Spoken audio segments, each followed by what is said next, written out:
the August meeting. I don't know how it gets to be the end of the summer so fast. It was just race weekend. Here we are. I'm a little late on this. Has everybody had a chance to see this? Indianapolis Monthly came out, I think, in June. Is that right? End of June, that's when I first started it. If you haven't, I've got extra copies, and you're welcome to take a look or take this. That's us on the cover, if you hadn't noticed. That's Lake Lemon. There's a little spiel about several of the lakes in Indiana. Actually, my future daughter-in-law is in marketing and has the Bloomington account, so she did not know it would be on the cover, but I'm very proud of her work on that. So have a look if you'd like. Okie doke. Starting off the minutes from the July 21st board meeting. Has everyone had a chance to look? I move approval of the July 21st board meeting minutes as presented. Thank you, Michael. Can I have a second? I'll second. All right. I have to abstain. Yes, because you were not here. Thank you. Mary Jane will abstain, Andrew, because she was not at the July meeting. It has been moved and seconded that we approve those July 21st, 2018 meeting minutes. All those in favor, please say aye. Aye. Aye. Any opposed? All right. Mr. Treasurer, are you ready? You want me to do the budget first? No, the treasurer's report, if you... Okay, because that's backwards on the, Oh, on the agenda, so that's why I wanted to ask. well, No. no? I guess I show the treasurer's report. July So, budget so there's highlights. Yeah. the final discussion of July the, budget highlights, July report of claims. Yeah. Oh, I'm sorry. That's what I want you to... that's July. Okay. So July, we had $45,256 in income. We had $46,188 in expenses, which resulted in a $932 loss. Everyone received the report of claims, so if there's no further discussion, I will accept a motion to approve the claims for July. I move to, oh, go ahead. Oh, I'll make that motion. And Adam, I would like to also say, I don't know if it's you or Michael doing it, but the additional notes on the check vouchers are very helpful. I've been putting those in there. Yeah, they're, Since Michael requested those. those are, they answer all my questions. So I've moved that we approve the July vouchers. Is there a second? Second. Any discussion? All those in favor, please say aye. Aye. Aye. Any opposed? Carries. All right, managers report. Mr. Casey. All right, the news report is pretty short and sweet. We have removed, as of last Thursday, 6,063 yards of sediment from zone 137. We're about 2 good days from finishing the zone 137. We're getting ready to, we're coming up on the build ramp there in Chitwood. We're getting very close, so we should be done with that. I always like to say, I said last week, then we blew a hose, so I'm hoping next week along and nothing happens. After zone 137, the plan is to move to zone 206, which is Icebox Cove. The vegetation update, we did go for our second spray last Thursday, the 16th. There was a little bit of rain in the morning, but it was the heavy rain was early on, and it was pretty light rain, and I went up there and actually talked to the vegetation guys, and they said the light rain should really not affect it, and then most of the time they were spraying, there wasn't anything going on, so they said as long as you don't have torrential downpours for half an hour to an hour, the chemical should take on the lotus there for the second treatment. If it does not, they do guarantee 90% kill, so if for some reason it does not kill off, they will come back and retreat on their own dime. As of now, it's looking like this may be one of the cheapest years for vegetation control. We generally don't do any vegetation control after the lotus going into the fall since the growth is kind of slowing down. And I have to look at the complete numbers here, but I think we're coming in under $40,000, so or well under 50,000, near 40, so we should be substantially lower than the past couple of years. And I think a lot of that is contributed to the late rains that we had in springtime, really keeping the water muddy and slowing down the start of the vegetation season. We're getting ready to shut down the park here in 2 weeks and a Monday, so we're kind of gearing up for that towards the end of the season. It's really slowed down since the students are back in school. Still pretty packed on the weekends. Weekdays are pretty dead now with everybody back. But that is what we have for the manager's report. I'd like to make a comment if I may. Sure. To get an early 2018 start on the lake access dredging, we held our dredging priorities in February prior to the DSG meeting. because we thought that the barge was gonna get on the lake early. And it was approved that we were going to do zone 137 and 206, and I stand by that. That's what the board approved. However, in the DSG meeting, which you were there by phone and Mary Jane was there, it was understood by the committee that we would do all of Chitwood and not just one zone. So by not doing the two zones, we have subleases in the one zone, which is west of Chitwood Drive, Chitwood Lane. And then we have the east-west channel. If we don't dredge that channel, that sediment will come right back into areas that we've already dredged. So I would like to entertain a motion to stay in Chitwood. Also, I was talking to Michael, it's his area in Icebox Cove, which was 75% completed in 2007. We'll only be in 206 probably at the most 10 to 15 days. I know some people were concerned about the disposal site getting filled up, and I have pictures that clearly show that we have remaining areas in the disposal site. The only problem area is the ramp, which needs to de-water, but we have plenty of areas in the disposal site where we can continue dredging in Chitwood. Get that finished. We haven't been in Chitwood in over 50 years, so we get Chitwood finished. That includes zones 136, 137, and 138.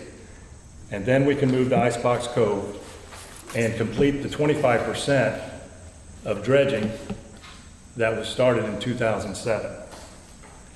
That's not going to be a very long dig. And I would also like to say that we should go into 110, which is at the end of Icebox Cove, which we did not vote on. So we really need to stay on task. We need to finish Chitwood and then go into Icebox Cove. We have plenty of time, plenty of water, plenty of money, plenty of disposal site. So I would just like to make that motion to amend our February decision and stay in the Chitwood area and finish those two zones. We're still there. And then upon completion, we go to Icebox Cove and finish 206 and 110, which was not part of our original discussion. How many zones total in Icebox Cove? Just the two? 206 and 110. Just the two? That's correct, but we only voted on 206, Okay. so we wouldn't even be going into 110. Does anybody have a map? I do. I did not get here with my zone map. Thank you. So we've only talked about one zone here, but I want to continue getting these two. I understand. And then 110 is at the end. That's what needs to be completed, and we didn't vote on that. And 206 is what we voted on. And we did 75% of that in 2007. Okay. We would only be there 10 days, 15 days. We don't even have a plan for our third priority, which is private dredging. So that would... I think that zone 110 is forest now, based on where that map is. Okay. It is a 2000. What I'm gonna state is the ramp is about full at the disposal site, and when we're digging silt, we have to use the ramp. When you dump out that mud, it just flows. So it looks like there's a couple areas where people have taken dirt where there is room. You can maybe get 5, 6, 7 dump truck loads there before it's just flowing across the road there. It doesn't actually pile up, and 5, 6, 7 dump truck loads is about 2 barges full, if that. So I think if we did say that we'll end up hacking this and won't even make it, I'd say one of the first docks on either of the channels, the ramp is almost completely full. The north side of the ramp is full, the east side of the ramp is full, and the south side we're dumping off now and will be essentially full once we finish zone 137. And then after that, there's minimal capacity for silt. If it was hard pan that we were digging, we can pile it up a little bit, but there's not room in the disposal site to make it substantial, or really hardly any effort at all. I think we could probably fill up what we have besides the ramp. We could rent a track truck again and make room in the disposal site. It's got a de-water. Okay. But we have options. I don't think we can use the disposal site. I'm going to disagree that we do have options in the disposal site. So were there minutes from the DSG meeting?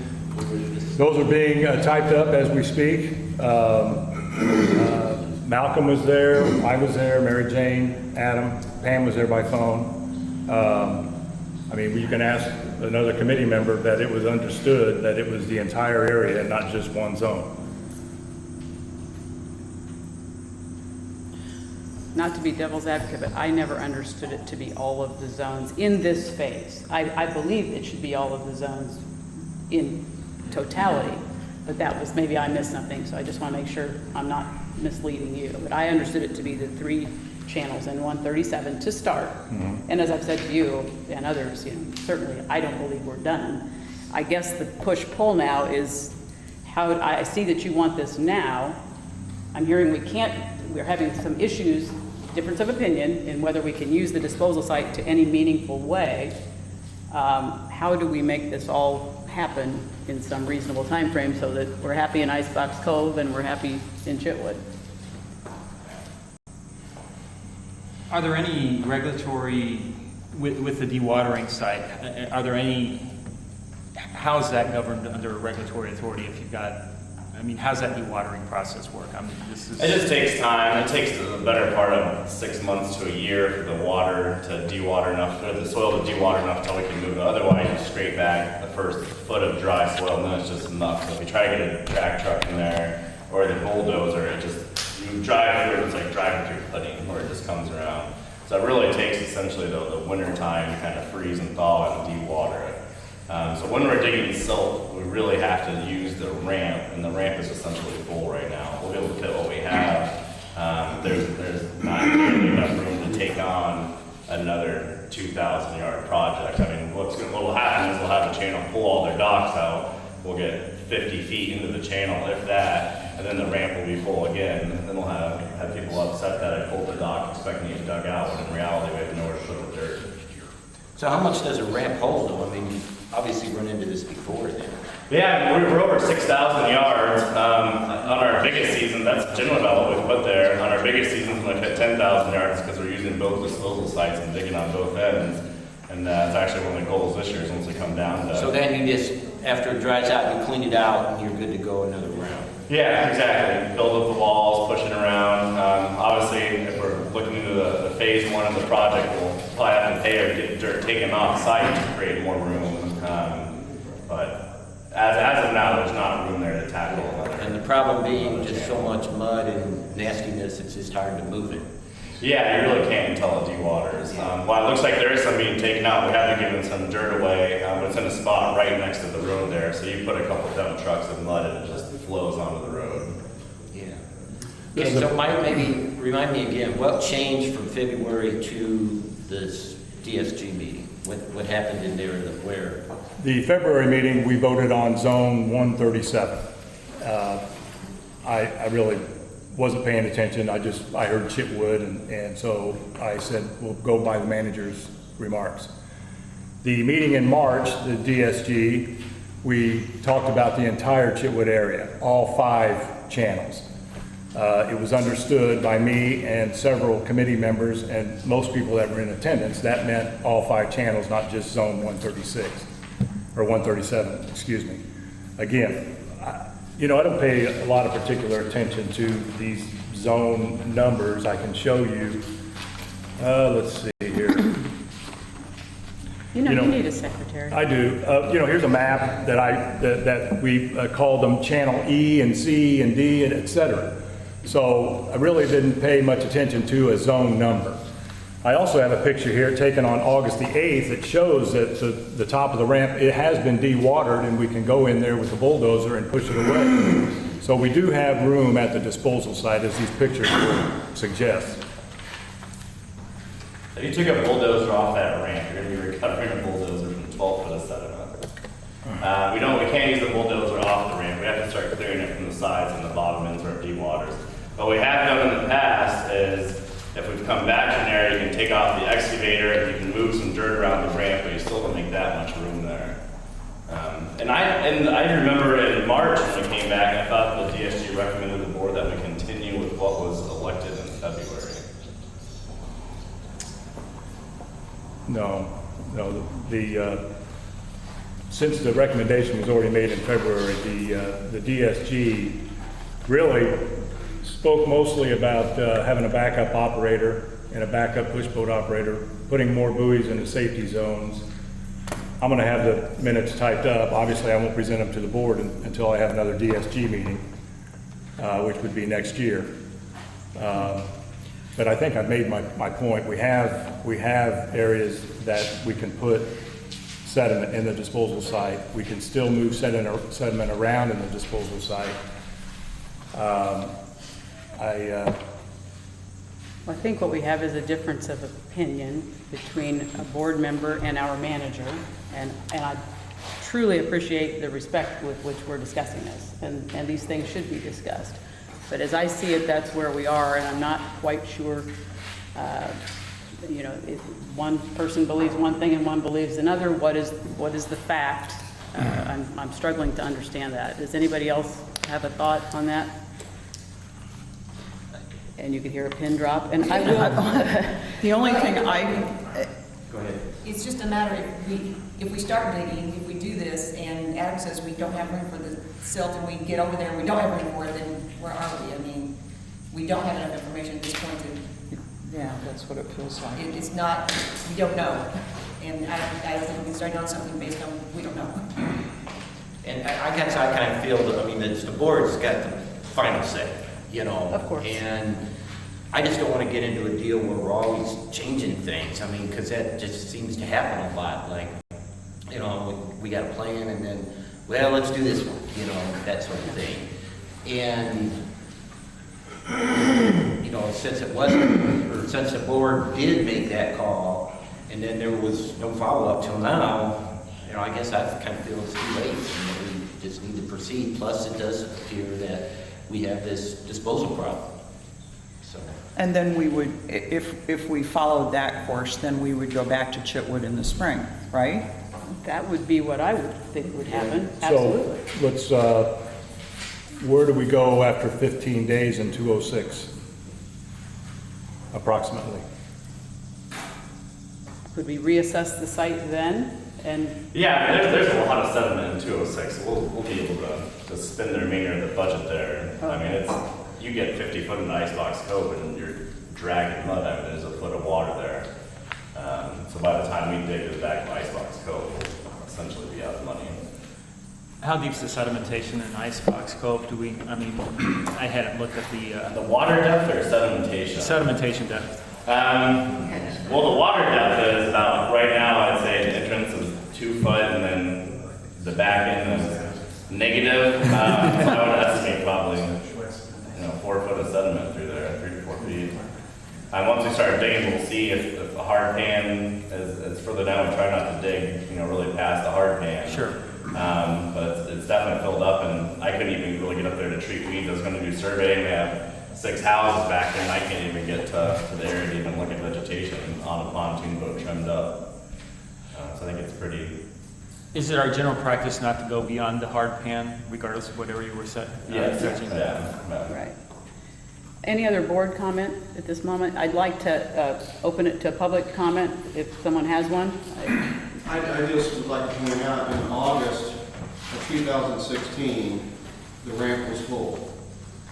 I mean, all the way out to the end that you say, and we continued to dig in Point Iwan, and we removed 11,000 cubic yards.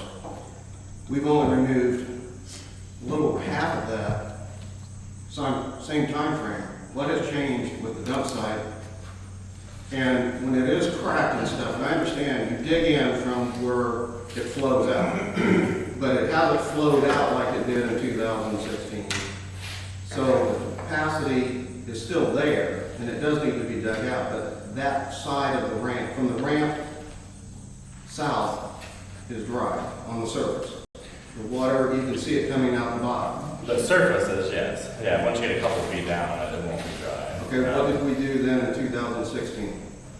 I'd have to go back and look at my numbers in 2016. Were we in Iwan an entire year? Yeah. I think so. I'd have to look. I think the last time that 11,000 yards I thought was when we started off down near the dam and that cove down there.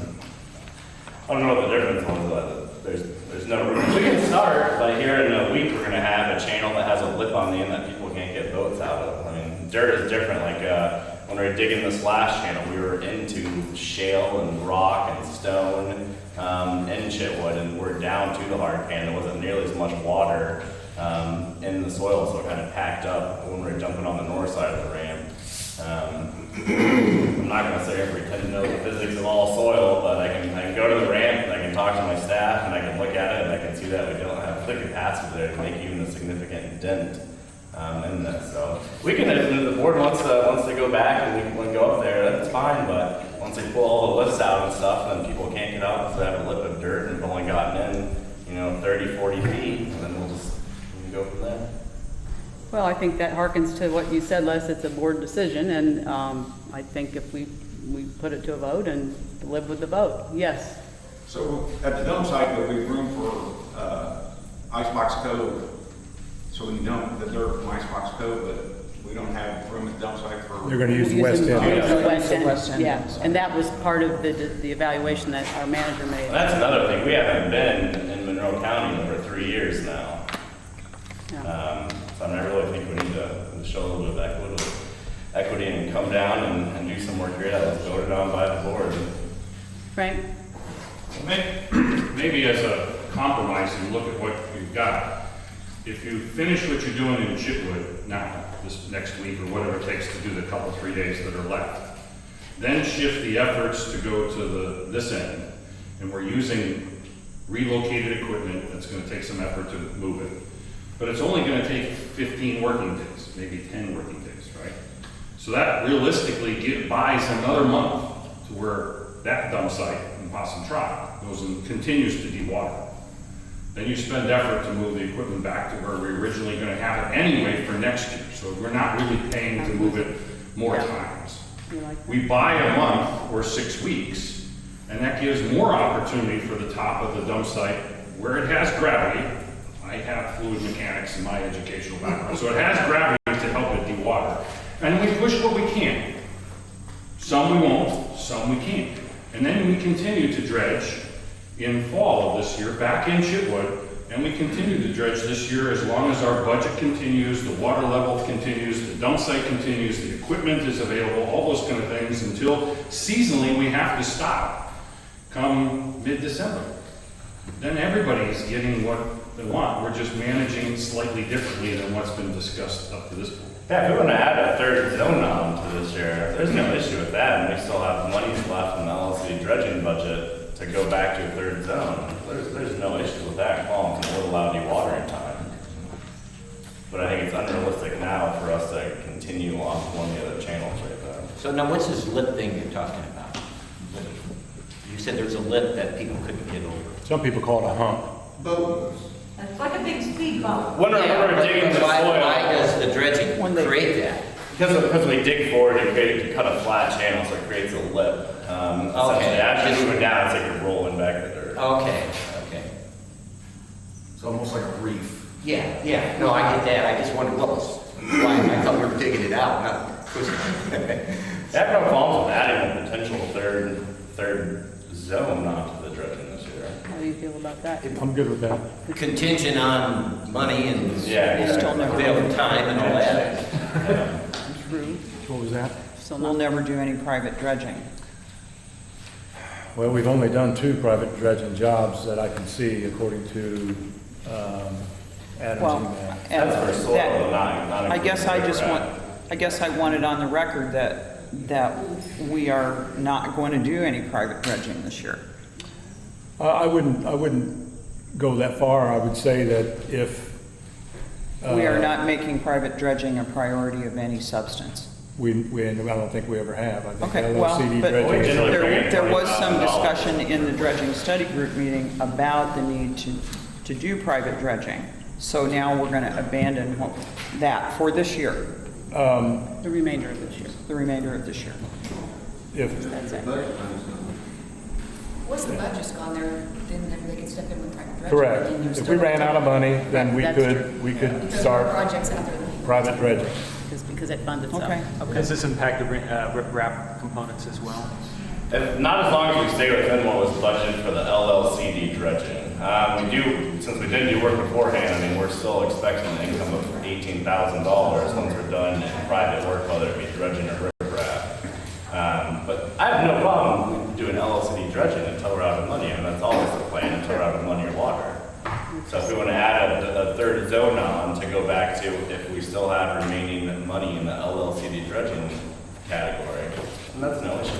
And that zone would be, Mike, 138, is that the next worst of those two? yes. I think That's that's, the north-south one there. North, Yeah, south, yeah. west of Chitwood Lane. yeah. I think that's a good compromise, personally. I'm supposed to stay neutral, but I'm just going to say it. It's out there. Thanks, Frank. You put that very well. Are you comfortable with this? Would I'm you care to comfortable, make this motion? I'm willing to compromise, absolutely. I see a compromise, and I think that it's a consensus of the board to see the compromise, that following the dredging in 206, we move the equipment back to Possum Trot, and we finish zone 136. You said 136, 138. 136. 138. 138, I apologize. yeah. See, you can't even see Okay, it. no, you 138, can't. I thank can't see, you. even with glasses. 138. Well, and I would take exception to the word finish, because we may not. Continue. How about Continue, how about continue? continue? All Fine. right. Would you please restate that motion? I'm sorry. So we all are clear. Yes. Following the completion of 137, we go to 206. And upon completion of 206, we go to zone Whatever it was, 138. And do what we can. do what we can. Maybe we should put in there, sorry to be so nitpicky, upon reassessment of the East End disposal site at the completion of 206 Or you could say subject to Subject budget to- availability. and disposal capacity site of the capacity. disposal. Thank you. Water level, weather, Okay. mechanical breakdowns.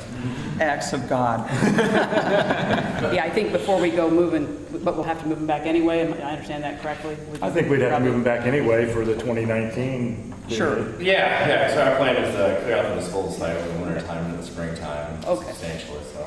Okay, we have a motion on the table to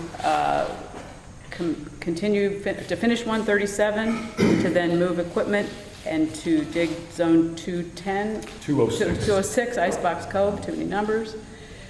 Then subject to disposal site and budgetary discretions, we would return to zone 138. Correct. That's the motion. May I please have a second? Second. Any further discussion? All those in favor, please say aye. Aye. Any opposed? Thank you. Thank you, Michael, and everyone. Now, just a little bit of brief on the weed treatment. They sprayed in the rain again. And the area that 138, it just doesn't even look like they sprayed 138, the Chitwood Lane. I have pictures of that too. And then I was told they came back for a second spray. I haven't been over there. I'll drive over there today, but I remember talking to these guys about them spraying in the rain, and I don't know why. It just seems like Well, it. Adam's gonna, Adam and I had a long conversation Okay. about this. He's gonna, we need a little education first. All right. That's the problem. Thank you. And I needed it too. So All right. let Well, I him talked to them feel. because it was raining in the morning. I Yeah. said, as long as it's not a substantial downpour continuous, the water will take.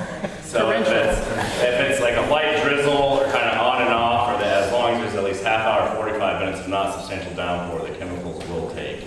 So I went up there and checked on that too to make sure they were hitting a few different areas. And they do have a 90% kill, so if they come out and it doesn't work, and then we don't have a 90% kill rate, they will come back on their own dime. Right.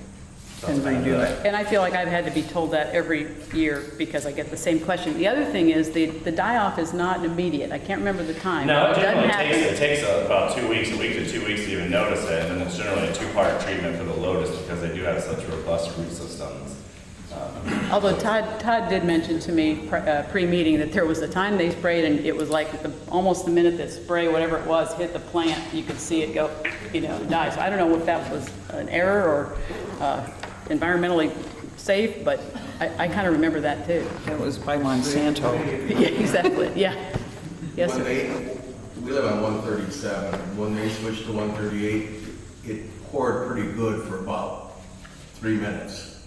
And so that area may not have gotten a good dose. We'll get out, we'll inspect them here after about a week, once they spray, and if we don't see them dying off. Woke me from my nap.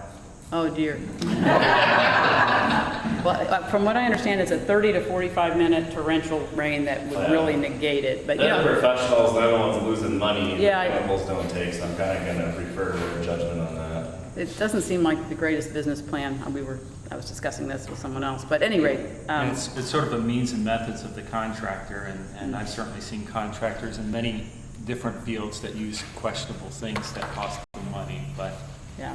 we Or just that have to aren't, make sure we hold them to the 90% guarantee. yeah, absolutely. That's the key right there. Yeah, sure. Well, that's our contract. If, you know, they guarantee the 90% kill, hold them to it. Oh, we do. That's the key.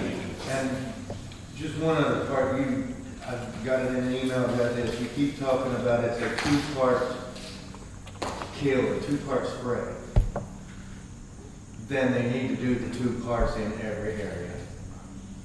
Yeah, the Lotus, they do a 2-part spray. He didn't think they came all the way up their channel apparently the first I time. went up there with them this time to make sure they were in that channel. That would be part 1, correct? We'll see them die off, if it doesn't die off, we'll have to. That's what I'm getting at. Yeah. Here a few weeks ago was part 1, and they. I'll inspect that here in about a week or so, and if it doesn't die off, we'll. It may be too, Adam, that every year we have to sort of start over and say, oh, no, you remember, we have this channel, because they might miss it. And we've had the same thing around our docks, Todd, for what it's worth. Like, they have to, the docks are so tight that they've got to get off the boat, or we have all this weed, and they have to be told, and I've had neighbors standing out there doing this. So it's a work in progress like every other darn thing. Okay. Final discussion of the 2018 budget. Would be the 19. Oh, shoot, that's a typo. Yeah, 19. 2018 is leaving. Andrew? That's okay, Andrew. We'll take you out back later. Okay. Mr. Treasurer? Yes, ma'am. Thank Would you you. care to review this with us for Okay. the final time? Significant changes in revenue. The fishing tournaments, we increased $100. And obviously, sediment removal bond loan proceeds for $1 million, 4140 on the revenue page. Wages, an increase in the manager's salary, a decrease in the operations supervisor salary, actual overall decrease of $3,000 in total salaries. The dredger got another raise. I don't know how many years he's been with us. He's been with us quite a while, so. Yeah. He got a $300 raise, and that raises all the line items below. But an overall decrease from the year before of $1,000, $217,025 compared to $218,550. Supplies, we've increased supplies. We have merchant fees that we've put in there, $1,200. Increased supplies to $7,800 compared to $6,300 last year. Operating supplies down $3,000, $13,000 compared to $16,000 this year. Repair and maintenance supplies, an increase of $1,000. Other supplies remain neutral, and with a decrease from this year's budget to next year's budget, a decrease of $500 on the supply side. Services and charges, the professional services has remained the same, $69,960. An increase in communication transportation of about $550. Increase in printing and advertising, $1,100. Insurance has stayed neutral, $45,000. And utility services neutral at $10,050. Services and charges continued. Decrease in repair and maintenance, almost $8,000 decrease there, $33,500 compared to $41,500. And then the debt service bond repayment is $67,000, item 6662. So with an overall increase of $67,000 for services and charges in 2019. Next page. And this is where we've changed our capital outlay. The $50,000 would go to the consulting, where the other remainder of $950,000 would go to sediment mitigation, a new category that we, $6750. So that would conclude the 2019 proposed budget as read.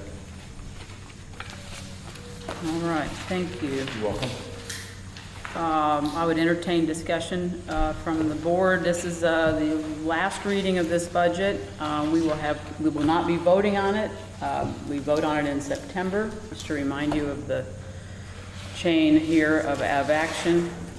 But I would entertain any last minute thoughts, discussion at this time. I guess one of my first questions, the way we do the budget, it's a little bit difficult for me to understand how much that we actually have budgeted specifically for dredging operations. What is anticipated, and this is outside of the proposed phase 1 implementation of the overall sedimentation management plan. How much for just regular recurring dredging operations is really budgeted? As far as what we've been using for access dredging? Yes. Well, that'd be line items 6111 and 6113, which is essentially $35,000 for staff cost. And that's the staff cost for LLCD dredging, and then any other additional costs would be wrapped up into our supplies and repairs under the dredging categories. That's kind of what entail any and all of our operations for equipment maintenance. But the money specifically earmarked for dredging would be the staff funding, which is essentially $35,000. 35,000, and then the other supplies, which And then we have repair and maintenance supplies, dredging supplies, which would be $62.51. And then we have repair and maintenance, $65.41, dredging equipment repairs, which is $10,000. And that category is if we have to bring a mechanic in, bring in an outside source. And the previous category that I mentioned, the $62.51 is essentially supplies. We do a lot of the maintenance in the house. So like when we break hoses, cylinders, parts like that will come out of the supplies. So we're talking $50,000 range. And 6210 is our fuel. So we're getting around 60,000 in rough numbers. It's been understood that we usually go under $100,000 format for dredging. And that's inclusive of the LLC dredging, private dredging, disposal site work, Sure. maintenance, debris. It broke down to 900 hours, 600 hours for dredging, and 300 hours for those. And if you factor out, because we have roughly $20,000 projected in income that's kind of dredging or riprap related income, I kind of had it around 83,000 plus or minus. And ballpark numbers based on it. I recognize some of those expenses really go to other things that aren't directly dredging, they're other related things. Steps for issuing the bond. Can we review if because we've included $1 million in here for bond. I think it's important to understand what's the process for.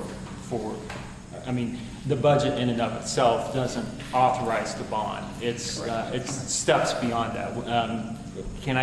What's a summary of sort of the steps beyond just getting it in the budget? Yeah, authorizing the budget doesn't necessarily give us $1 million. The first initial step is once we have our finalized report is to go to the CBU, start initiating the meetings with Vic Kelson and their directors, and we actually need to present our plan to the board of directors in the City of Bloomington Utilities. In order to incur any significant debt, we have to have the blessing of the City of Bloomington Utilities, and that's a caveat in our 50-year lease. So once we obtain approval from the City of Bloomington to even incur the debt, then we need to take our plan and apply to the Indiana Bond Bank for the receipt of the bonds. The Indiana Bond Bank does take care of, they actually sell the bonds, and it's kind of like a line of credit type thing.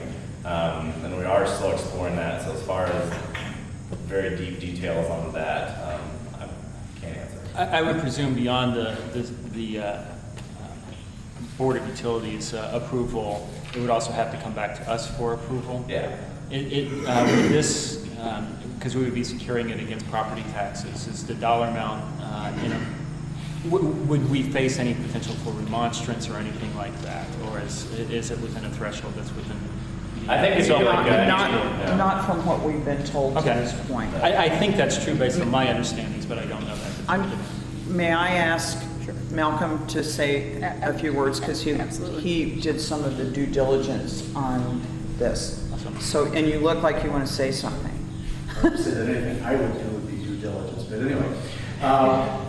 So I've been to both the Indiana Bond Bank and the Indiana Financial Authority, and they both will issue bonds, and they handle all the nasty end of it, the banking end of it.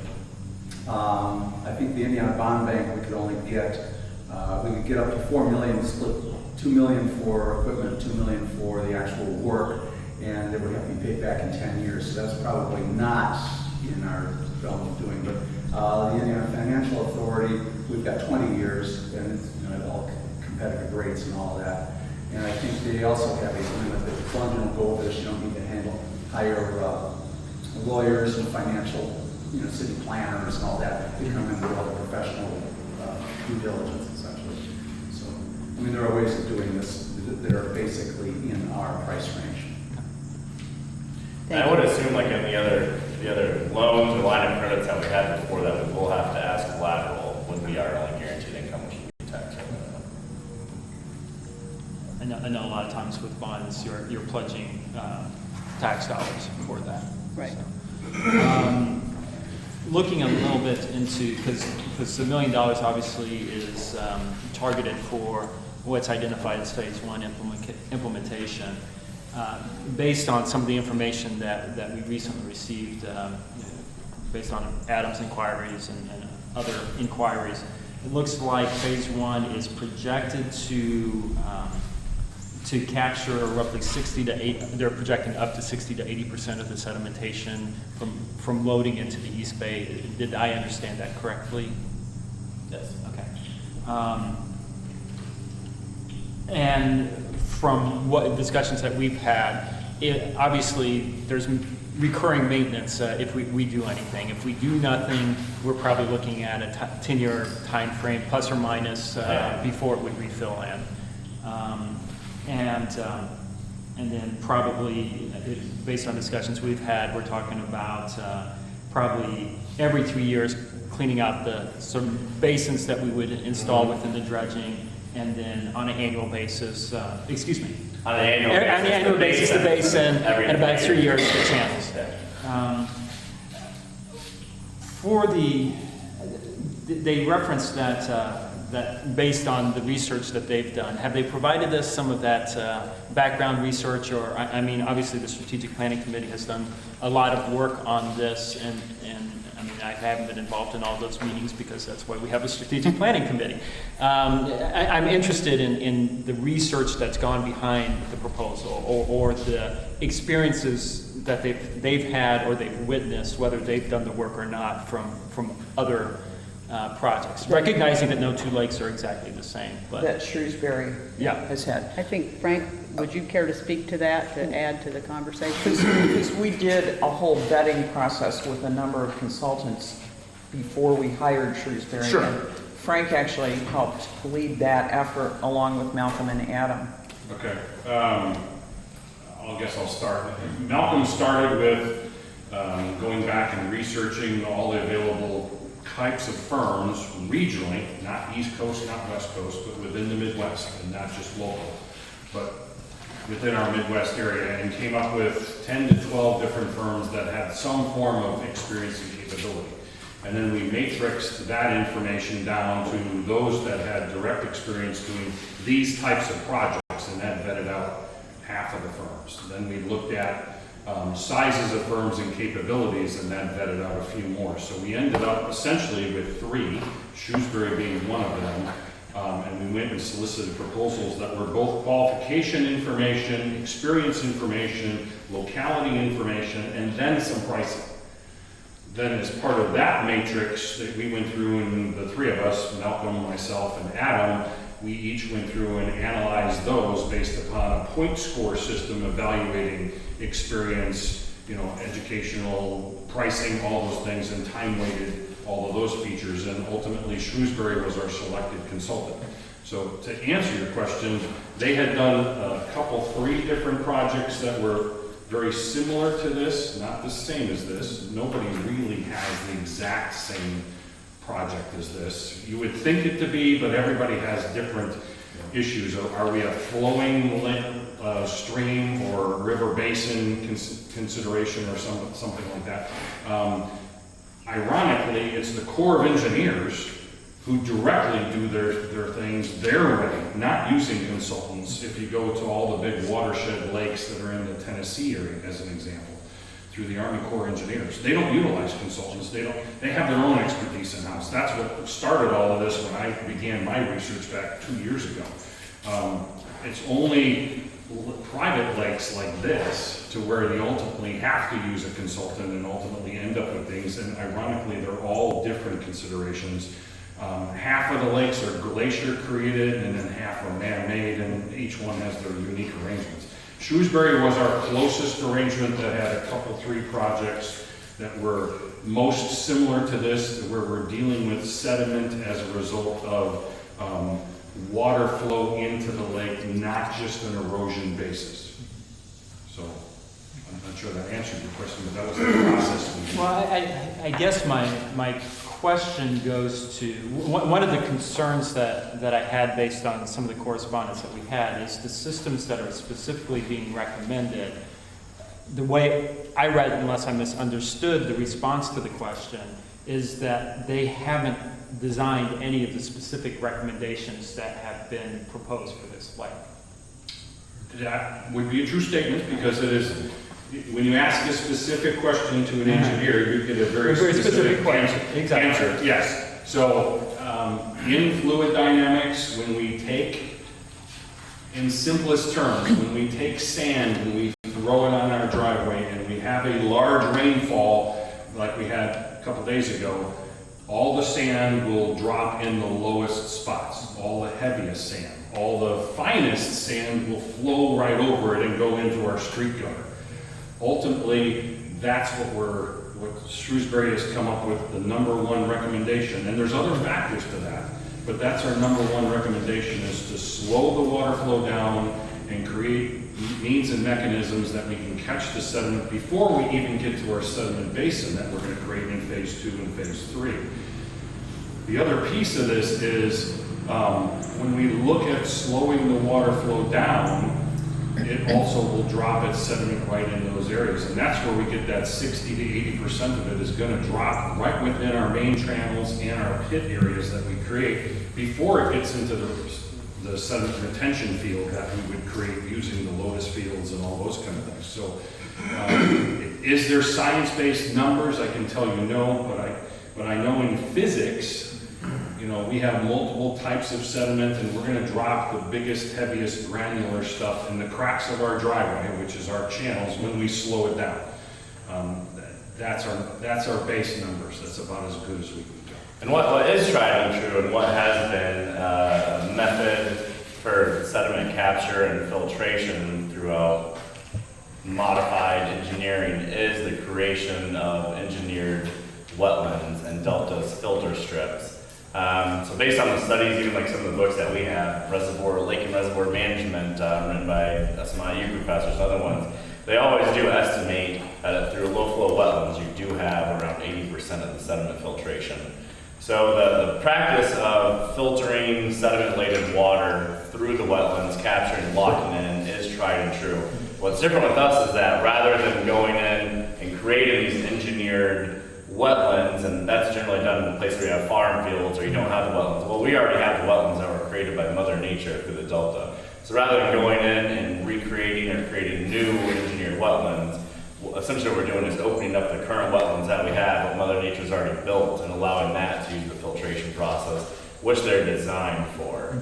So I have full confidence, and based on the research that is out there on the filtration capacity of naturally occurring wetlands, that if we can direct a large amount of sediment water through the wetland, that we will recoup those benefits.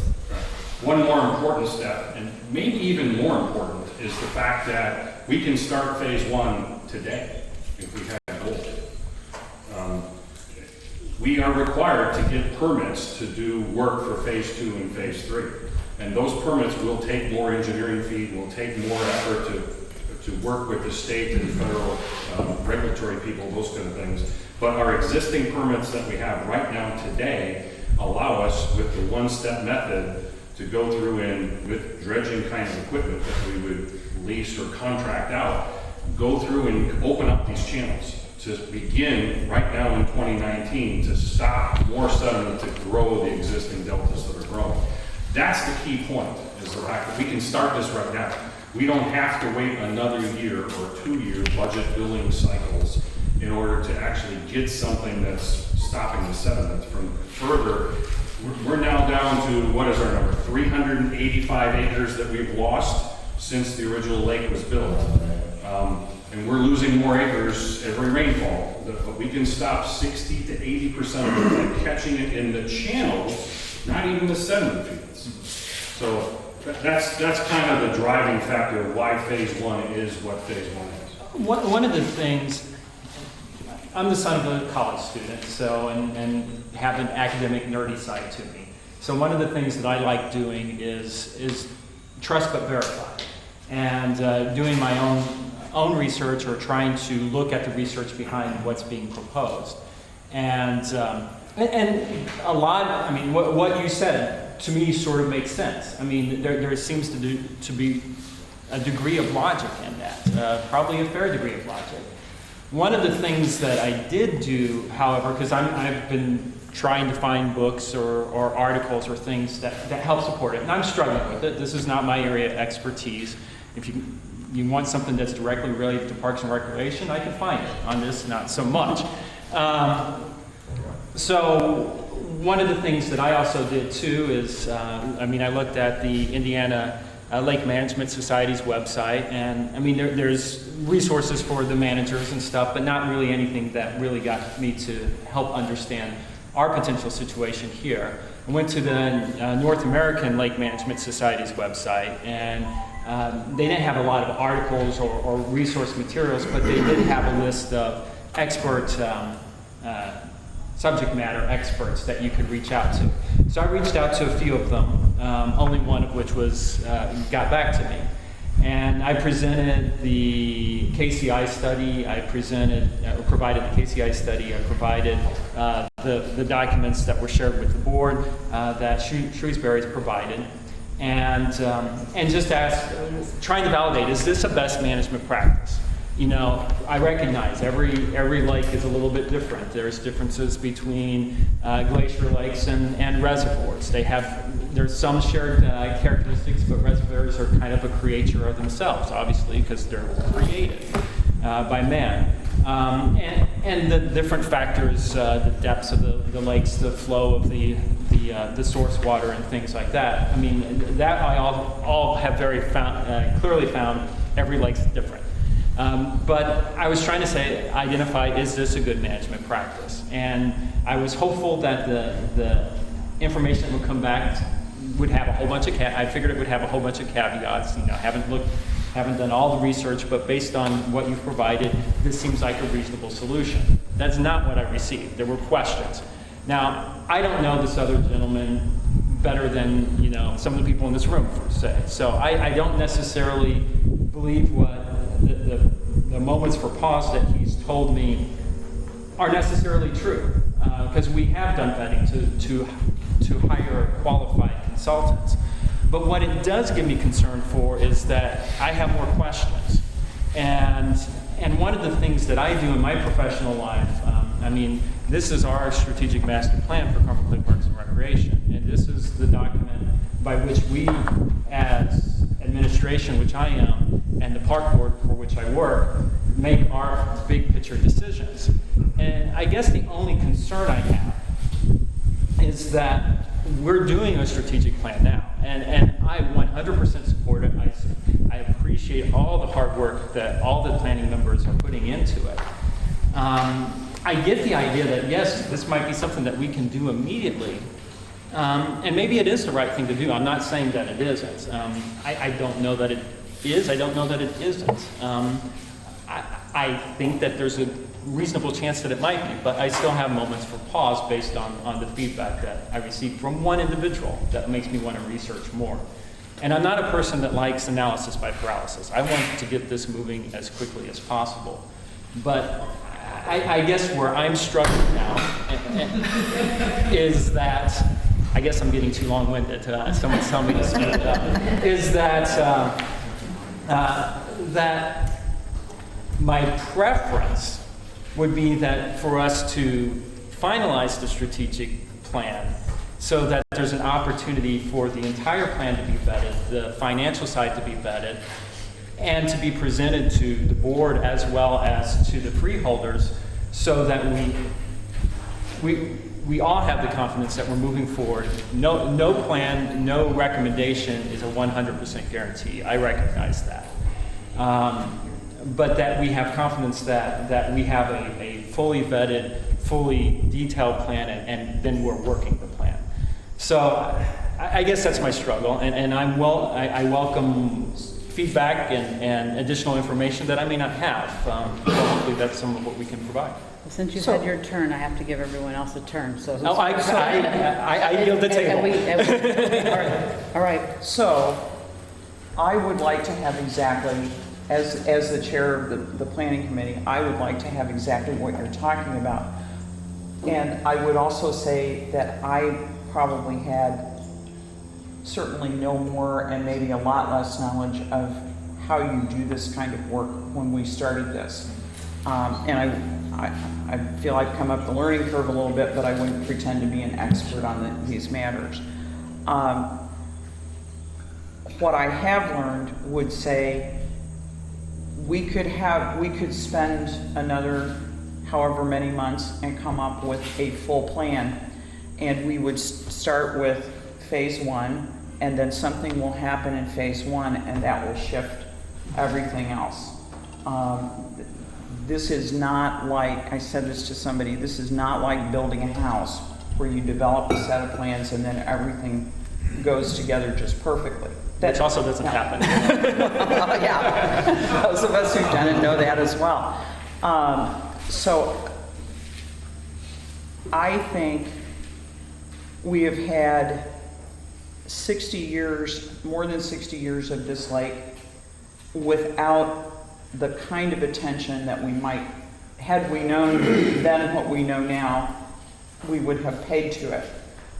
I don't think waiting one more year for the full plan is going to help us determine that this phase one piece is a good idea, because slowing the flow of sediment coming into the lake will, in one sense, can buy us time to make better decisions on the next phases. And we're certainly discussing with Shrewsbury, you hear us talk about phase one, phase two, phase three. It's not like there's not discussion, but some of it is we have to start somewhere and basically put a stake in the ground, if you will, and then we will be better be able to articulate those next pieces. So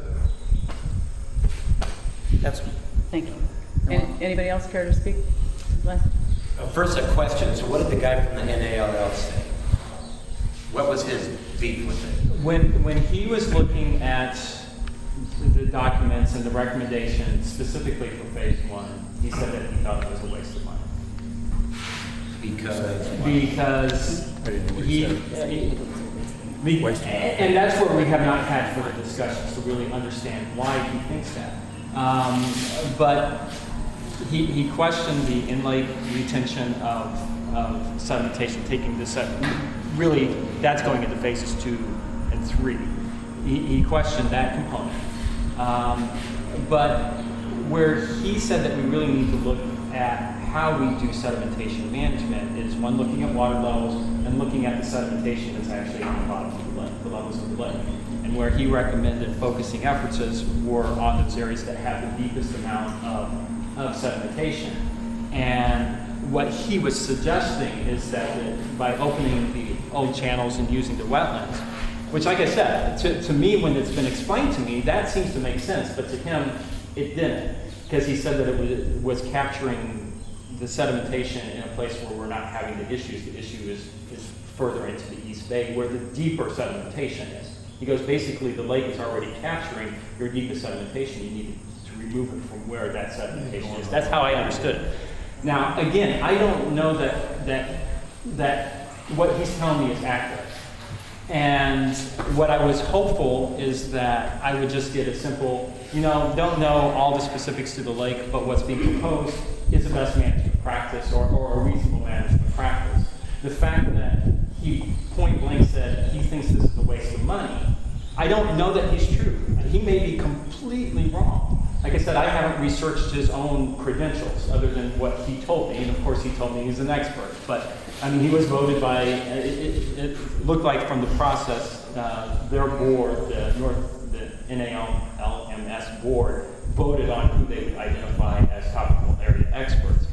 And I mean, he identified that he's been involved with several hundred dredging projects and sedimentation management projects. So all it did for me is not to say that, hey, what this guy told me is true. I have not come to that conclusion. All it did is it gives me a moment for pause that what's being proposed may or may not be the best solution. Did he say where he would start? We haven't had those conversations. I'll be honest. Okay. So, I mean, I guess my thing is, so, I mean, there was a lot of background work by our team. Absolutely. And we got some random person out there, like, I'd like to know more about him as well. And I guess, I'm, kind of with Mary Jane in that, I mean, we have analyzed this thing forever, and there's been a zillion opinions. I mean, I've been here for 10 years, and, let's do hydraulic dredging, let's do this, let's do that. I mean, there's been so much of this that I'm tired of the analysis. Let's fish or cut bait, And so I'm of the opinion that we should go forward. Intuitively, it makes sense.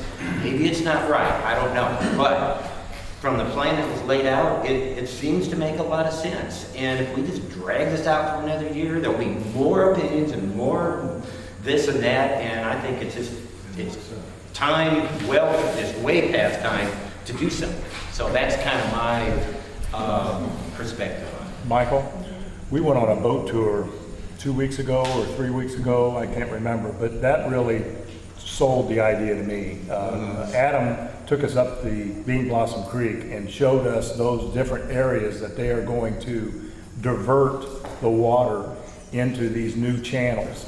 And that really kind of told me how this idea now is going to work, especially listening in on the SBC and doing the research myself. But that really helped me going on that tour. And maybe Adam could do that, because I don't think that you attended. Yeah, unfortunately, I had but actually strategic planning meetings. You can see how Carmel at Bean that Blossom time. comes in, and when it makes the turn, if we can divert that water into a new finger or whatever, Sure. It just makes perfect sense. I'm certainly open to do that. I mean, I would love to do that. It's interesting at a minimum, you would, I think, get a lot out of it. I mean, like I said, I have great appreciation for all the work that's been done, and I'm not convinced that what's being proposed is wrong. I think we've done an excellent job of vetting our consultants and stuff. So I guess where I struggle the most is that based on how I've managed systems, I prefer having the plan in place before I implement. And I think that that's helpful in selling it to the public, based on the experiences that I've had with projects that are of significantly larger volume than phases 1, 2, and 3, plus the future. I mean, I'm building a playground right now for $1.1 million alone. But, Why are you even messing around with us? because I love the lake. I'd like to butt in. I agree with the Nalms guy that we're not focusing on the problem areas where the sedimentation is occurring. But what we're trying to do is shift and concentrate and focus that problem area where the sedimentation is occurring away from the major lake basin to buy us time to deal with that. And I think that's important. I mean, what I'm hopeful and what I'm hearing from the strategic planning committee is that the plan, the way I see the plan, and it's obviously in draft mode. Still, I mean, probably maybe not even fully draft mode, but still working towards that. Is that we're moving away from a reactionary removing dredging areas to how do we help contain it and prevent it from really, reducing the open areas of the lake, the greatest part of the lake, and that's something I 100% support. Also, the tax increase that's being proposed is not something that at all is a concern to me. I mean, when I'm looking at it, we've been at $200,000 tax levy since 2008. Correct. I mean, if you look at the cost of living index, I mean, $200,000 or $250,000, which is what we've been levying in taxes since 2008, to have the same spending power, minimally we need to be at $293,000 today. So we're losing spending power by that. And I know those concerns are our taxes have increased, but not because of the Conservancy District. It's been a flat $250,000. So if my taxes increase, it's because I've done something to increase my assessed valuation of my property greater than everyone else. So to me, it's not at all a taxing issue, and I want to spend the money to begin doing what's necessary to truly preserve the lake. So, I mean, those are my struggles. I just wanted to share them because That's why we're here, Michael. and we But I appreciate also, yours. I have great respect for all of the rest of you as well. So, whatever we ultimately as a board decide, I will be all in as far as once the decision is made to make sure that it's as successful as possible. Thanks. And once we do get the final plan, I really would like to get Bill Jones, prior IU professor, and actually the guy who wrote the Lake Lemon feasibility study in 1986, to kind of outline dredging some of the initial stuff. It'd be nice to have a meeting or have him come to a meeting too, or even a committee meeting or just something to kind of go over the plans with him as well. Because it is kind of it's not necessarily radical, but it's very different than what other lakes are doing, really based upon what we have to work with, and then a lack of ability to substantially reduce the sediment loading coming in, because it is coming from the stream banks, from the forest floors. It's not due to development and agriculture, and there's not really any low-hanging direct best management practices. So ideally, you want to stop the sediment from coming in. Well, that hasn't been able to happen based on the studies. It seems very minimally possible to substantially reduce that. So then we have to look at, well, how do we buy time then if we can't stop the sediment and we don't have the money to focus on dredging the impacted areas? Well, then in order to buy time or to consolidate, we're going to try to shift the effort. But I think it would behoove us to come to get another expert in here just to kind of talk about the plan and implementation once we have the plan. Madam Chair, can I? Excuse me a second, sir. May I add one more? No, I'm not calling We're on you. not Just done one with the second. board yet. Sorry. One of the things that has been a driver, if you will, of some of our decision-making has been, if you go back and look at the original study that we had KCI do, it was, they gave us different scenarios, and I think we all looked at those and went, oh my God, this is going to cost $10 million, to make this right. And so one of the things that has been attractive to me, and I think to the other people on the committee, has been the ability to chunk this down into this phased approach, and so that we don't spend all, more money than we have at any given point in time. And again, I'm no expert, but the idea that we could slow the flow of sediment makes perfect sense to me. just from an intuitive standpoint, if nothing else. If we had all the money, you just every decade go in and slap down $8 million and kind of drop the dredge that and transport the dirt out of here, but that's not Not gonna happen. feasible, no. Mr. Mills was first, and then I'll get to you.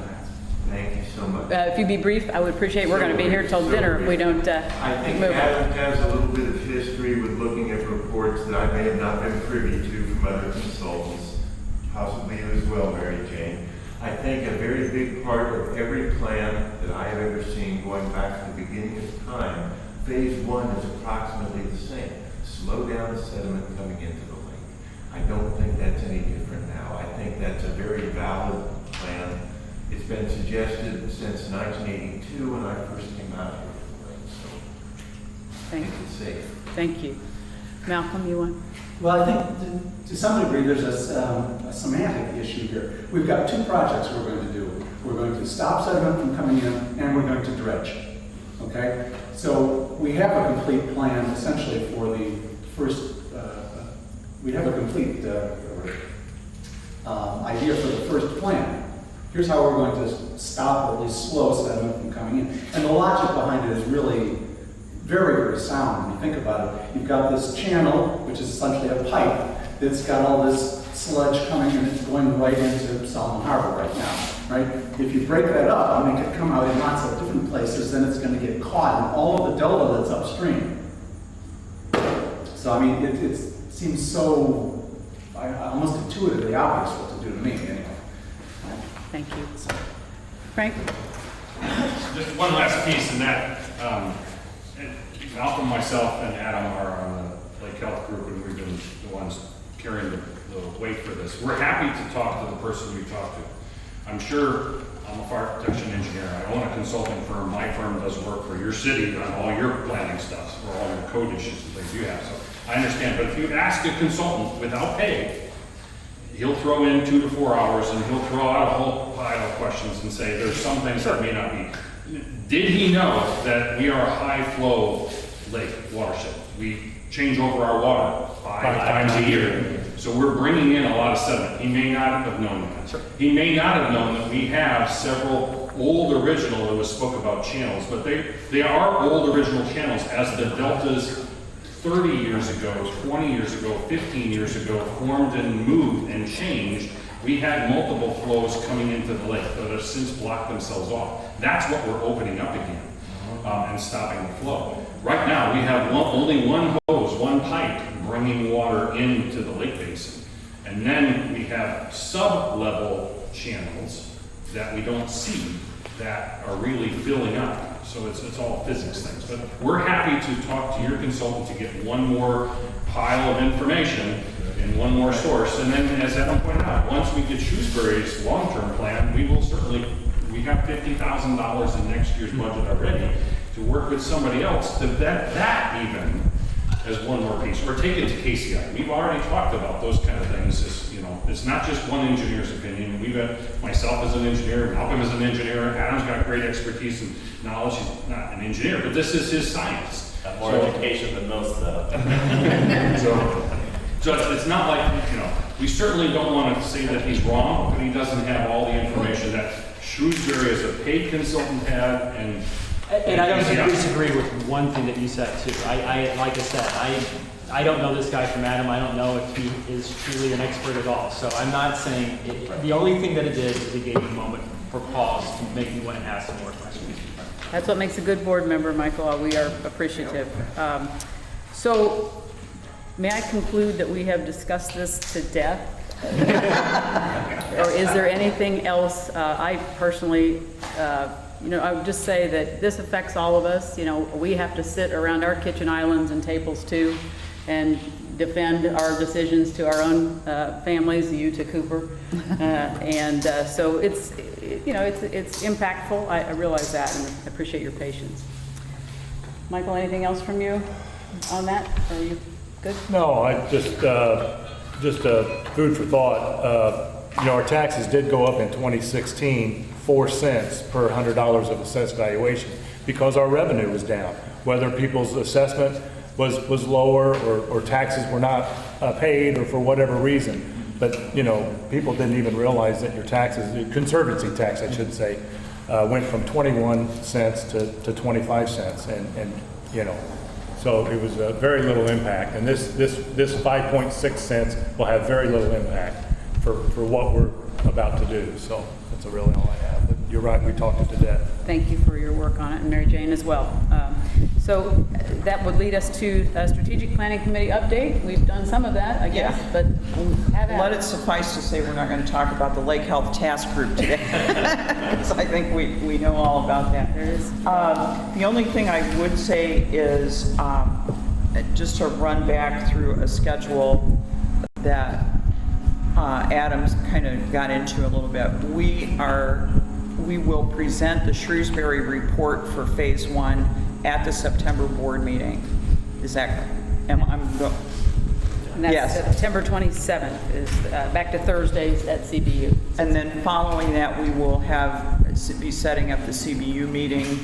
Yeah, we should have a CBU meeting prior to that, but we'll have to wait for the presentation to their board of directors until we have that. And then the strategic planning committee is beginning to discuss a large public meeting again, once those two things are done, so that we can take everyone who's interested through the details of the whole plan of, We're hoping early October on that. Is that our kind of? yeah, I hate to hoping say it. October. Just say I would- October. I can take it fall. This fall, okay. You may want to wear your Halloween costume. We don't know yet, but. Before the holidays. So the majority of our meeting on August 10th was spent on the fundraiser that's going to the home tour fundraiser that's going to take place on September 15th. And you saw on the tables, there's a flyer for the fundraiser. I want to focus the board on the new logo, Lake Lemon logo artwork. And I'm going to ask Kathy McClure found an artist to do this for us, who very nicely did the logo for us, and now it's time to pay that individual. And Is it $1 I'm going to million? tell you, no, It's not $1 it's a million? bargain basement price from my experience with graphic artists. $200 is the amount of the invoice, so I just want to make sure that we can submit that invoice for payment. Do we need a motion to I do don't that? know, do we need a motion? I don't think we Okay. do. I think we need to clarify how much it is though. It's $200. Okay, thank you, but I love this new logo. Nice job. Have you all seen this? There's, Is any, I don't know. What? yeah, Was that? Isn't that cool? And she gave me all files so we can do hats and shirts. Oh, yes. I want some. so the other thing that was on the table was the flyer for the fundraiser, and I will say again, as what I said to Kathy and Ann Roboleski in an email this week, we would be nowhere without you. So thank you for all the work that you're putting in, making this a reality. So we're set for Saturday, September 15th from 2 to 6. The assembly point for all activities will be here at Riddle Point. The boat tours will leave from here. The shelter house will be used for silent auction and wine tasting and other events. We have a musician lined up. So it's going to be a real fun day. What I would like a board motion for is to waive the event fee for the shelter house for this event. So moved. Seconded? It has been. All in favor? Aye. Aye. Opposed? Thank you. May I ask a question? Not to be the devil's advocate again, but rain or shine? No rain date. No. So if it's kind of one of these days, we come and we see, and if it's stormy, we don't go on the boats, we have fun at the park and. Right. Right? Okay. Just drink a lot here. That's all right. There'll be a great deal of drinking and eating. Yeah, I guess I was just thinking, I guess the weather will determine whether we can go safely on the water and Right. whether we would want to be traipsing through people's homes and Right. and such. And no refunds. And no refunds. That's also in the. So Yeah. So this people week, can enter the park for free it's been if they're featured coming in to the this? newsletter. What I understand? What? We're waiving a shelter house fee. Oh, can they enter the park for free? Yeah, the park Yes. shuts down on the 3rd. The park will be. Oh, that's right, good point. After Labor Day. Okay. So, I want to ask Kathy at this point, how are we doing? Do we need more volunteers? Do we need, what do we need help with? We do need some volunteers, but we need I've got a list. We need some donations for the silent auction. So if you have something you'd like to create, or if you know someone that would be willing to donate something for the silent auction, that would be great. And I have some letters over here that could go to a business. If you have a business or you know someone that might be willing to advertise on our brochure, or that would be willing to donate something, there is a letter that we've created that you can give to them as a request for that. We're also asking people to donate cases of water and soda, because we're going to sell those at the event. And if we haven't donated, we don't have to have that expense ourselves, and all that money then could go straight into the fund. We need some volunteers to put up posters. I brought some over here.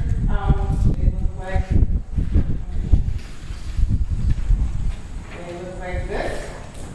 And so if you want to put a poster up someplace or pass it around to people that you know, please, let's do that. That way people can learn about it. Because it's a poster, there's no way to do the electronic link on it. So I have them go straight to the Lakeland website, and then it's on that. So they can go to that. I sent an email out to all of our freeholders. Hopefully you guys all got it. If you didn't, come see me and I'll try and fix that. And share that with friends and neighbors. So, like I said, it's a bunch of my friends in Indianapolis, and we have some people coming from that because I think it sounds great. So, feel free to share that. We've sent it to all of the realtors around the lake and asked them to disseminate it to their potential clients, because they have houses on the lake that they're anxious to sell. We've also been talking to businesses, which I already mentioned. Advertisers, if you'd like to advertise in a brochure, we need some sponsors. So there's different levels of that, but if you have one that you'd like to bring in, that would be great. I did have one question I want to clarify. Some people ask me, do you have to be here for the whole 2 to 6 time frame to do the tour? And no, we're going to have a tour that goes around and takes you around, but you can also just go to one house. So there'll be taxi boats that come back and forth to the shelter base. So if you have something else and you can only come for an hour, that's great. At the very least, have some wine and sit on the silent auction island. And do you have any other questions? Come and see me. I appreciate everybody's help. We do have volunteers that are going to be at each house. Ann has done a great job with that. We're also going to have volunteer pontoon boat drivers that will take tours around. So, and as far as the lead goes, we have a plan for that. They'll take off their shoes, and Ann has these little booty things that people can put on to go inside. Oh, good. So we have 3 houses: the Rules House, Terry Bundy's house, and the Montgomery's house, which is over on the east end, and we have the Island Rowing Center as a 4th place. So that's the 4th. So that's going to be open to go and see. Yes, they're going to give tours for us. Did the Montgomerys get in touch with you? I tried to give them your email. Oh, yeah, they've been in touch, they're great. Okay, And, yeah. yeah. You have to go past my house to get to them. It's a real big, pretty one. It's a beautiful house. And Yeah, it's gorgeous. built it. So we've got some cool houses out there, and I think they're different because the log Yeah. cabin, and then Terry's is very modern, and then the Montgomery's is, so they're all kind of different, and hopefully, we've had a good response. We already have some sponsors, we have some advertisers, we've had some tickets, we need to sell more tickets, so. Did I say anything? I would only add that if you're not interested in going on the tour or not particularly interested in drinking wine, it's open to the public. So just come and hang out, listen to the music, bid on a silent auction item. You don't necessarily have to spend $50. You can just kind of come and hang out. Right, and Yeah. we're gonna have games out here too, so you can come play games, and maybe my husband design one. And, The poor so man. we'll have, yeah. And he's a boat fun driver. activities, and it'll just be a good, fun community event as well. Well, thank you. Thank you. One other thing that Kathy and Ann have been working on is managing the expenses for putting this event together. And they've gotten a lot of things donated. One of the things, there are a couple of things that are still up in the air. And so I need to talk to the board about this. One of those items was we're going to require some additional insurance coverage for the event. And Lance Everly said, it might be something that his firm could make a donation that would cover the cost of the insurance. But that aside, some of those things aren't locked in stone yet. So I think it's possible, I think it's unlikely, but I think it's possible that we might end up with $1,000 in expenses to put this fundraiser on, which I think is incredibly reasonable for this kind of an undertaking because so many people are donating. So I just want to alert the board that there may be some other expenses. There is no free lunch. Right. That category.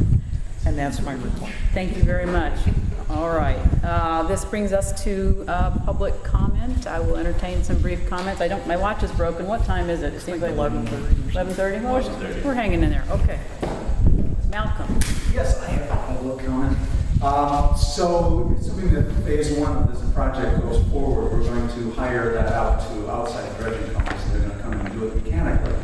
If you've ever looked into the expense of having somebody come dredge out your dock and you call it around, you find that the vast amount of the expense is coming and setting up. It's like $5,000 or $6,000 for them to bring the barge out here and set it up. So I was going to suggest that perhaps once we've got all this equipment out here, we should ask them to stay an extra couple of weeks if they want, and let them do public dredging for anybody that wants to hire them.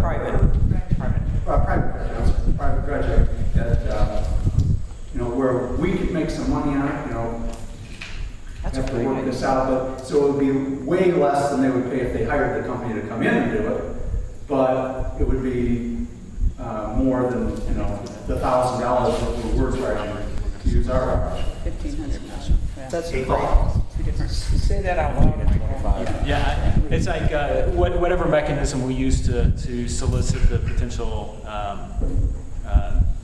dredgers, and whether it's a request for proposals, whatever the process, I think I would include that within the actual RFP to say this is what we're looking for in an opportunity, because that's a way for them to make additional money, as well as if we put within the RFP that also to identify what percentage cut they're going to give us. Got it. But I think it's an excellent suggestion. Yeah, I agree. And they may not even have a minimum. They may not have a minimum, like the 15 and 2,500. So. Yeah, it may help them to reduce the minimum or drop it. Annie? Would it be possible to get a monthly or quarterly update on the Lake Enhancement Fund, just to keep it in everyone's mind, just so we kind of see around total? Yes. Yes. Would it be possible to do that? Yes. Who would I get that from, Ann? I apologize. You asked me that last week or 2 weeks ago. I think Adam. Okay. It's any quarterly statement. We haven't gotten anything? Okay. No, since we haven't had a quarter yet. And if I could jump on that as well, anyone that's interested in making donations, you don't have to make one-time donations. You can set it up so that, like, if you want to give $20 a month, they automatically have it taken out. At least I know when Monroe County does that. They can do that. So you give $20 taken out a month, you never think about it again. It keeps going. Suggestion? Yes. I'll add to that for the fundraiser, we only highlighted the Monroe County Foundation first, because their website's a lot easier to use, and we didn't want to have, too many URLs for people to click. So this time, they're also the ones that need money first, I think, to fill out. So if we chose this one this time, we're not going to do the round money one at a future event, but this one, and we have got Thank you. Ron? The private dredging, I mean, I'm on that list, and I know a number of people that are. How many people are on that path? And is there a place on the website that lists all those people that have signed up for private dredging? I mean, do we know, is it 10 people, is it 50 people? It's probably 20-some people. Is 20, there a 30. place that, I mean, have you got them listed in order that they? Yeah, I mean, they're essentially listed orders that come on. But what we've done in the past, once we finish a channel, open it up to private dredging. Like we did have some people in the channels that everybody and I had, or a majority from the Chitwood areas, who said they don't no longer need the private dredging in that area because we're essentially wall to wall, so there's not really much to be done there. And so what we generally do is like when we go into Icebox Cove, if we're not going to go to another site after that, once we finish that, is we would offer them people in that area for private dredging. Okay, and is there a place on the website that shows the number of people? No, that's a list of that. Yeah. Can anybody see that if they want to? Is that a public document? Yeah, there's personal information on there, but Oh, is there? if they request it, they could. Suppose you could just compile the names. Yeah. And not all the info.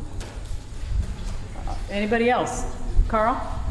There was one other small comment, and Frank brought this up, and it's something that the consultants may lose in the shuffle of things with their high level of knowledge.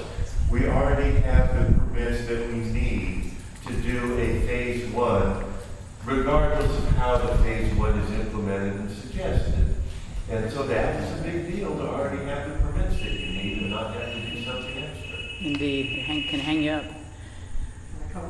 Yes, Frank?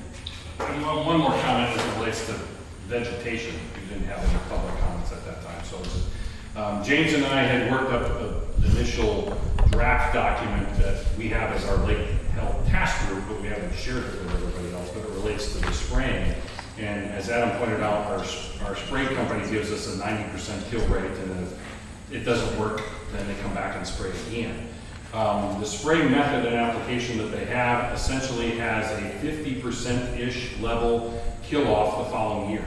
So we are seeing less vegetation this year because we did hit it good with great applications last year.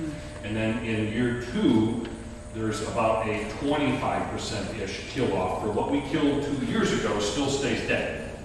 So just for clarity, we gain a little bit of ground if we hit it.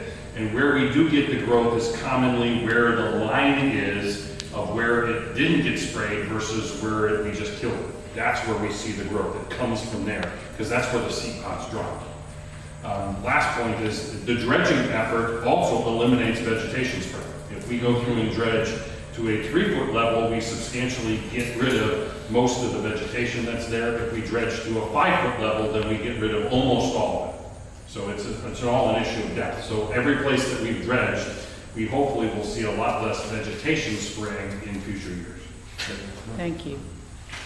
Okay, a couple of things, new business items for future reference. Saturday, August 25th, Adam has arranged a 10 to noon Lake Management 101 educational seminar right back here at Riddle Point. Registration at 9:30. I assume this is free? Yeah, it's free of cost. We have Melissa Clark, who is a professor at IU and head of the Clean Lakes program. She was our district, like the Midwest representative to NALMS, North American Lake Management Society. She actually took over for Bill Jones, who's my advisor. He did all the studies out here on the lake. So she'll be out doing limnology, Lake Management 101. And then we also have Brendan Hasty from Aquatic Control, who doesn't actually do our application on the lake, but he's been a professional since the 80s as far as aquatic management, vegetation management, and lake and pond management for nutrients, algae. So we'll both be out here giving presentations. It'll be a great time to come and ask questions, to get some general knowledge. It is for free. I'm on the board for Indiana Lakes Management Society. We're trying to do some outreach, and I figured this would be a great time and a great group of people. So I really encourage everybody to come out. We'll have light lunch options and a Q&A session at noon after we finish presentations. That sounds like a good thing. The second thing to note is our very next meeting will be back at CBU Thursday, September 27th at 6 p.m. And that will be our final vote on the proposed budget. So hate to see the summer come to an end, but that's where we will meet next time. And we will not have Mr. Blackwell because he's having hip surgery. October 1st. Oh, you moved it. Oh, well, thank you. Yes. I thought you did that for us. Well, I just, Oh, very good. it works out. Good, okay. Well, we'll wish you well and bring you presents. One of the things that just came up and it reminded me, we didn't get a balance sheet last month, and Debbie Ladyman was asking me why we didn't get a balance sheet. And so she wants to make an appointment at Watkins Accounting, which they've already offered for us to come and visit. So we'll work that with you, Adam. And I was also asked about if I had the information, for example, if someone has a launch sticker of 113, do we keep a spreadsheet of those? Yeah, we have an online database now. So if you find a sticker number, you're going to look up something, give me the IU number or the sticker number. Between those two, I should be able to. So you have to look them up. We can't look those those up? That's correct. And then subleases, do we keep a record of subleases, who has those subleases? Oh, absolutely. And where those are located? Yeah. So those are at the office? Yes. Okay. So it's all So over data. probably when we leave Watkins Accounting, we'll come to the office and look at those things. Thank you. With that, I'd like to thank you all for coming and entertain a motion to adjourn, please. Second. Moved and seconded. All in favor, please say aye. Aye. Any opposed? Thanks for coming. Enjoy the day. Keep the rain away. Who's got a beer? I actually wrote it on my notepad next to Mike. Is that right? Who's got a beer? I don't usually do Mike, how are you? Hi, Terry, how are you doing? Good to see you. Who's in charge of this fundraiser boat tour stuff? Kathy McMiller. I did not get a hold Because I didn't want to bring it up at the meeting, so I just want to give her a heads up on something. Blue. The gal in the blue. All right. You said you had extra copies? I've got which category is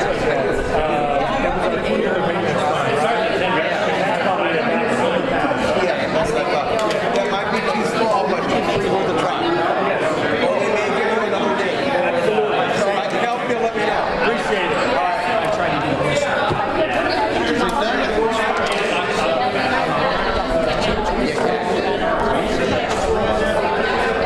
Yeah, a little recognition, so.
Okay, and that's all the way back in the back?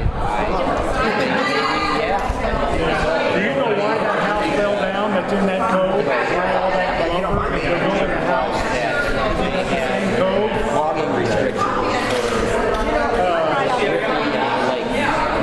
She's in your district, she's in Icebox Cove.